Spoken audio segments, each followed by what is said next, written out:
Tourner la page historique, on va tourner la page par rapport à l'UDPS, on ne doit pas s'attarder, s'éterniser là-dessus.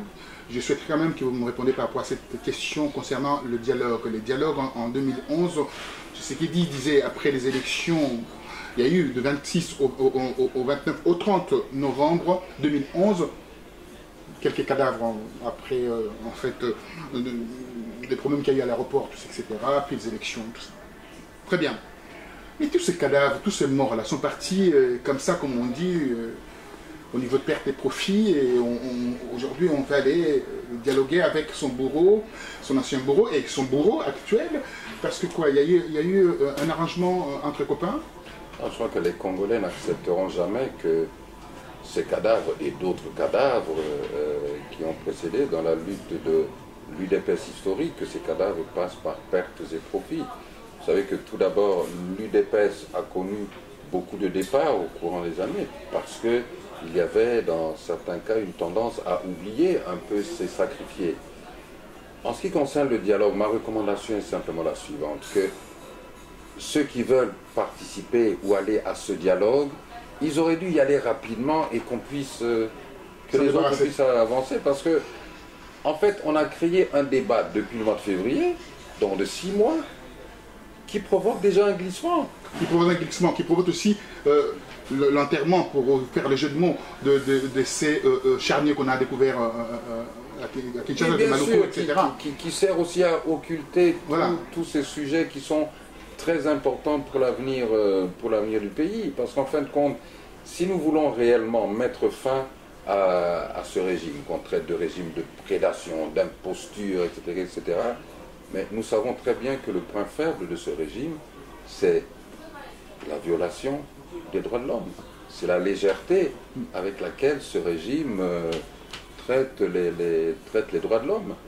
Et il est un peu bizarre et étrange qu'au moment où il y avait particulièrement ce dossier du charnier de Maluku, la classe politique donne l'impression d'accorder une priorité à ce dialogue qui en fait n'est que la recherche d'arrangement de certains intérêts partisans.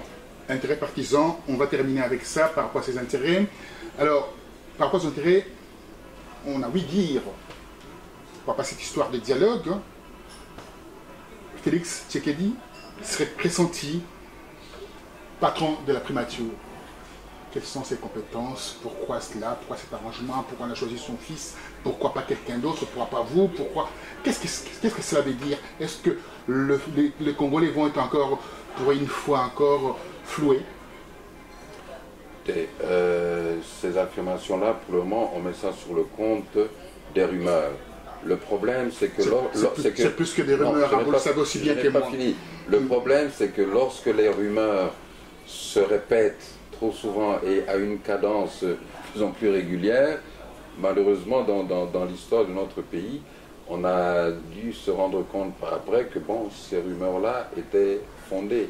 Mais dans le cas précis du secrétaire aux relations extérieures de l'UDPS... Pardonnez-moi, vous allez parler. Vous êtes très intelligent d'ailleurs de le dire, secrétaire, donc il n'a pas le mandat de révoquer qui que ce soit. Vous lui direz ça après d'ailleurs, pourquoi il révoque aujourd'hui, enfin vous répondrez par rapport à cela. C'est pour ça que vous l'avez dit d'ailleurs intelligemment cela. Je dirais simplement que... Voilà, répondez d'ailleurs par rapport à la primature. Voilà, oui, si c'est une ambition légitime, quoique selon les statuts de ce parti tel que je les connais, il appartient encore une fois au Congrès du parti de se prononcer. Il y a une violation. Hein, il appartient au Congrès du parti de se prononcer. Or, ce parti n'a pas encore tenu un Congrès. Mais je me mets aussi, je regarde un peu en me mettant du côté de Joseph Kabila et de son camp. Vous savez, il y a aussi des personnes dans le camp de M. Joseph Kabila qui ont cette ambition de la primature. Qui ont torpillé d'ailleurs cette affaire de vous savez, Joseph Kabila, il est très habile. Quelqu'un disait de lui, c'est un vendeur d'illusions. Quelqu'un, et non des moindres, que c'est un vendeur d'illusions. Il peut vous vendre une illusion et vous y croyez et à la fin vous vous retrouvez à poil, comme disait le Français. C'est une culture Tutsi d'ailleurs, c'est sa meilleure des cultures. Et je ne sais pas si c'est une culture Tutsi, mais je remarque que dans d'autres tribus et clans, cette pratique aussi a lieu.